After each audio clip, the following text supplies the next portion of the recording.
Well, hello there. I'm Kim Berry, editor of Food and Drink Business. Welcome to Play, our weekly news roundup brought to you by Hydroflux, a leading provider of tailored water treatment solutions. Because no two operations are the same, Hydroflux emphasises the importance of customised water and wastewater solutions to meet specific needs. We're coming to you from Coffs Harbour on the New South Wales North Coast, home of the big banana, but these days it's actually the country's largest blueberry growing region. Surprise! We're here for Future Food Systems Annual Summit for Food's Sake, which brings together people from across the Australian food system. Future Food Systems is a cooperative research centre, so at its heart is the mission to encourage far greater collaboration between businesses, universities, government, to strengthen local economies, scale local businesses, and create a more sustainable food system. Now, while I agreed to be MC for the summit due to the opportunity to monopolise the microphone in front of a captive audience for 2 whole days, the real reason was because of the work the CRC has already done and is building on exponentially.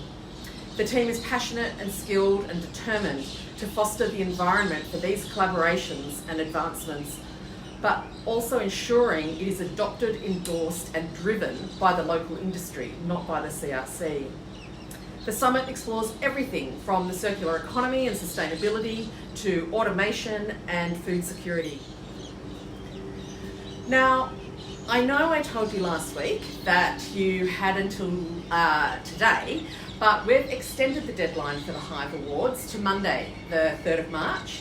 We want as many people and as many companies as possible to enter to provide a really true showcase of the depth and breadth of the industry. So come on, giddy up, get those entries flowing. Okay, shall we talk about what's happening in the news? Woolworths interim results revealed a 20% drop in net profit, even after all of the challenges of the period, falling consumer sentiment, multiple inquiries, the ACCC launching legal actions, supply chain issues, industrial action, were excluded. The 3 weeks of striking at its distribution centres late last year saw the retailer lose $240 million in sales. CEO Amanda Bardwell said the results were disappointing, and one of the biggest challenges was consumer perception of its pricing and the major change in consumer behaviour where we're shifting to shop where we can find the best value. She announced a $400 million cost-cutting program but was a bit light on the detail. Woolies shares are down 17.5% since August last year, and the ACCC hasn't even released its final report yet. That's due around about now. Australian Vintage's interim report showed early progress of turning the business around, its CEO Craig Garvin said. Cost controls and operational efficiencies had delivered an 80% improvement in operating cash flow. Its normalised total cash outflow of minus $8 million was an $11 million improvement on the prior corresponding period, and its best performance in 4 years. Perfection Fresh CEO Michael Simonetta has announced his retirement after more than 30 years at the helm. He joined the family business in 1984 and was CEO by 1991 when he was 30. His replacement is Rod Quinn, whose background in agribusiness and food production includes leadership roles at Fonterra, Westland Milk Products and Roquette. Simonetta oversaw the family company grow from 25 employees and $16 million in turnover to more than 2,000 employees and around $1 billion in turnover every year. He was instrumental in the company introducing new product lines. Broccolini, he brought that to Australia, and since it was launched in 1999, more than 600 million bunches have been sold. Grape tomatoes, cukes, cumatos and Calypso mangoes are some of the varieties he introduced.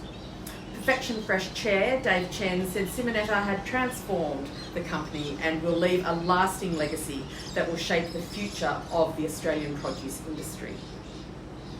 From 1 July next year, the excise remission cap for eligible brewers and distillers will be increased by $50,000 to $400,000.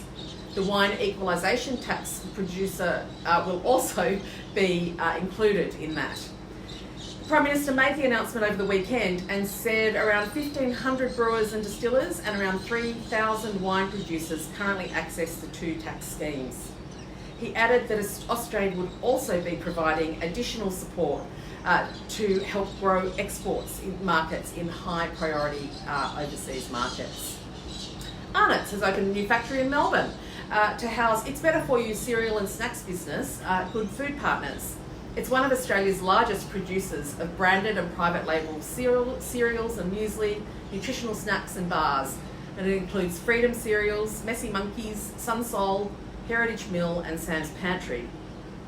The 45,000 square metre site has three main manufacturing areas, including a dedicated allergen-free and extruded products zone, an R&D culinary centre and two logistics warehouses. Sydney Brewery has acquired the Rocks Brewing Company's production facilities and venue in Alexandria and plans to open a new Lovedale brew house by Easter, citing an increase in demand for its products as the reason for expansion. Sydney sourdough specialists Sonoma Baking Company and Berkelo Bakery are combining under the Sonoma banner as Berkelo founder Tom Eady shifts focus to food service. And researchers from RMIT have received the Problem Solver People's Choice Award at the Universities Australia's Shaping Australia Awards for their coffee concrete, which can turn waste coffee grounds into building materials. So, I think that'll do for this week. Go and get your entries in for the HIVE Awards. Head to thehiveawards.com.au for all those details, and then head to foodanddrinkbusiness.com.au for all of these stories and much more. Thanks to Hydroflux, and with that, I'm Kim Berry, over and out.